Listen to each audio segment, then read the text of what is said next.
भूलवश भी अगर हम शिव जी के दरवाजे के सामने से निकल जाते हैं,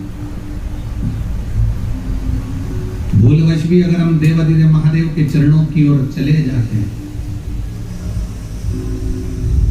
तो कहीं ना कहीं शिव कृपा करते हैं, शिव दया करते हैं।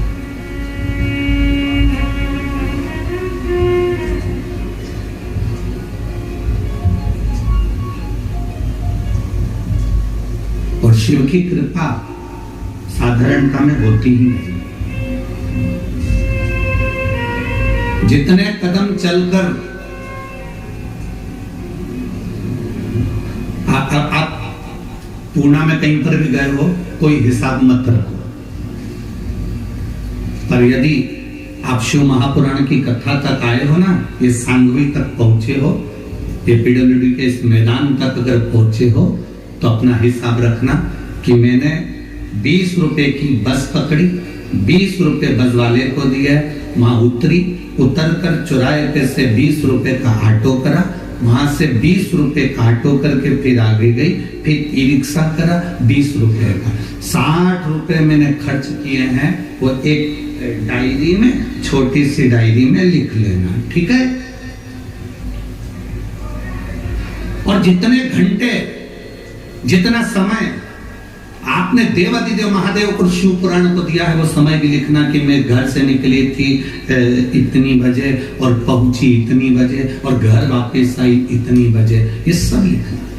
एक बोतल पानी भी अगर किसी को पिला रहे हो तो वो भी लिख लेना कि 15 रुपए का मैंने पानी की बोतल किसी को शिव पुराण के अंदर कोई भक्त शंकर का, कोई शिवालय का, शिव का कोई ओघड़ी आया था, उसको पानी पिलाया। ये सारा हिसाब तुम्हारे पास लिख कर रखना। वो मेरा देवाधिदेव महादेव तुम्हें अगर हजारों लाखों में वापिस बदल करना दे दे तो बात।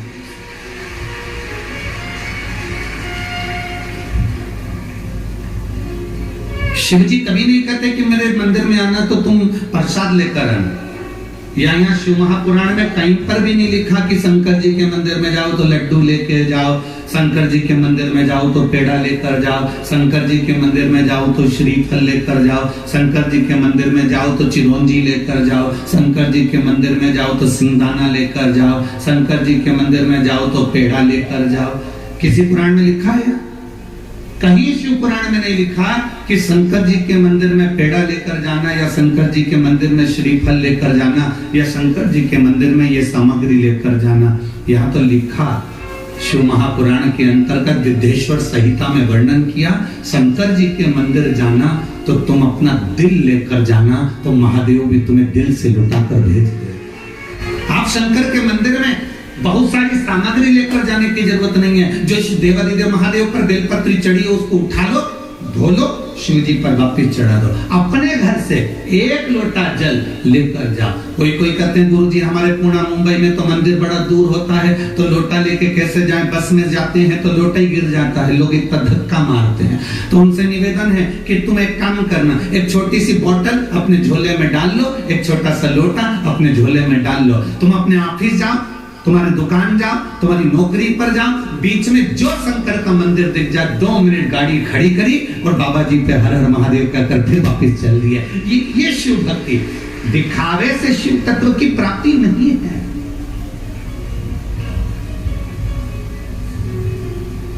बहुत सारा त्रिपुंड लगा लोगे या बहुत सारी माला पहन लोगे तो उससे भगवान प्राप्त नहीं होगा। भगवान को पाने के लिए निर्मल मन सो मोहि पावा, मोहि छल छिद्र कपट ना पावा।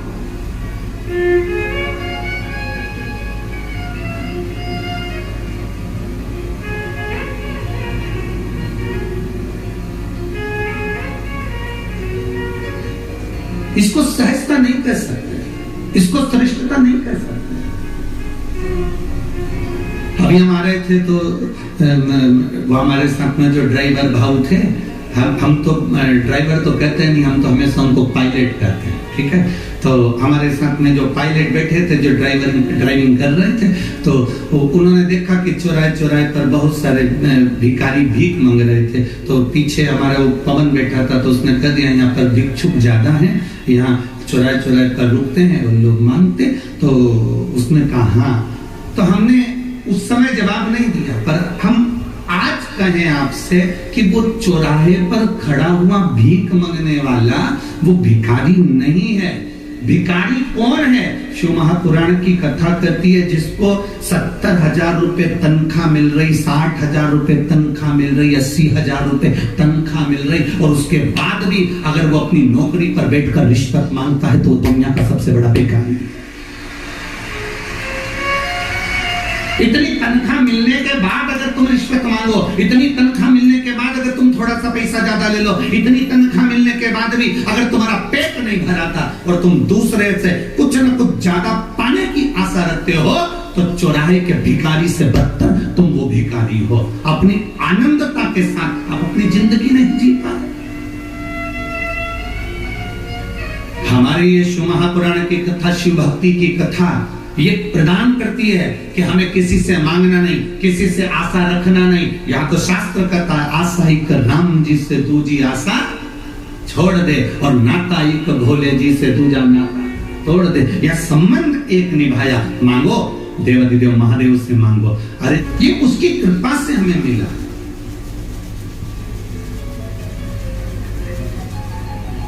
ये उसकी दया से हमें मिला, और उसकी कृपा बिना संसार में कुछ भी नहीं है।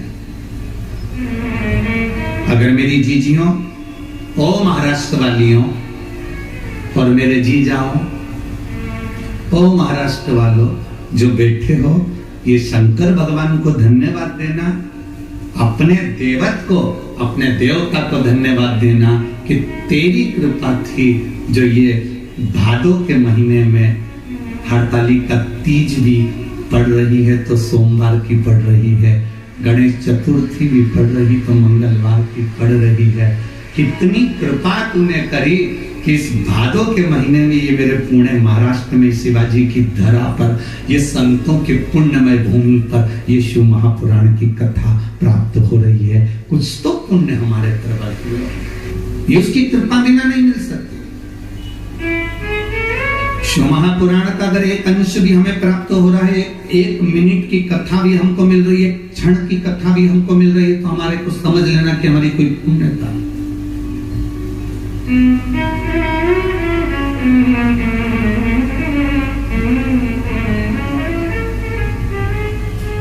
2 बजे से कथा हो रही है, 5 बजे तक चलेगी। हाँ, कल की कथा भले 2 बजे नहीं है, कल की 1 बजे से 4 बजे तक है, पर परसों फिर वापिस 2 बजे से हो जाएगी। पर आज जो कथा चल रही है 2 बजे से 5 बजे तक जो कथा हम श्रवण कर रहे हैं, आप अपना अंदाजा लगा कर रखना कि 2 बजे से 5 बजे तक, और आप 2 घंटे पहले तो आए होंगे ना? अरे बोलो तो समझ, आए हो ना? हम लेट हो गए, ट्रैफिक में फंस गए थे, इधर भी बस, सारे बस वाले भी बड़े खुश हो गए, हाथ हिला हिला के फोटो खींच रहे थे, वो बीच में हम फंसे थे।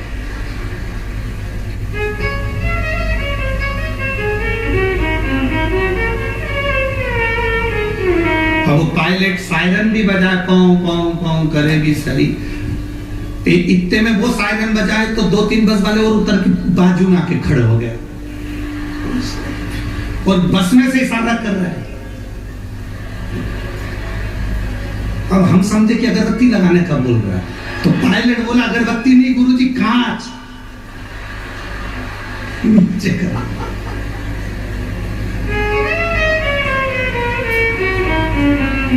और पता चला यहाँ पहुंच भी गए, अभी तक स्टेज पे ऊपर से आते थे,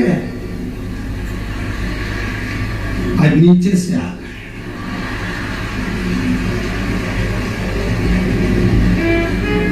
तो हमारा वो सावन महाराज हमसे कह रहा था, गुरुजी आज पहली कथा ऐसी है जो स्टेज में नीचे से घुस के ऊपर आया।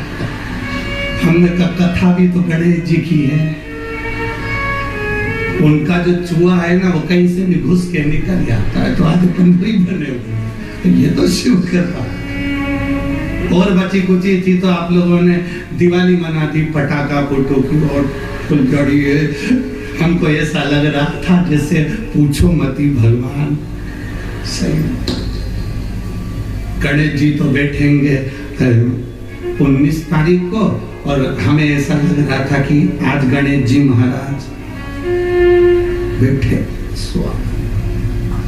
पर कुछ भी कहो,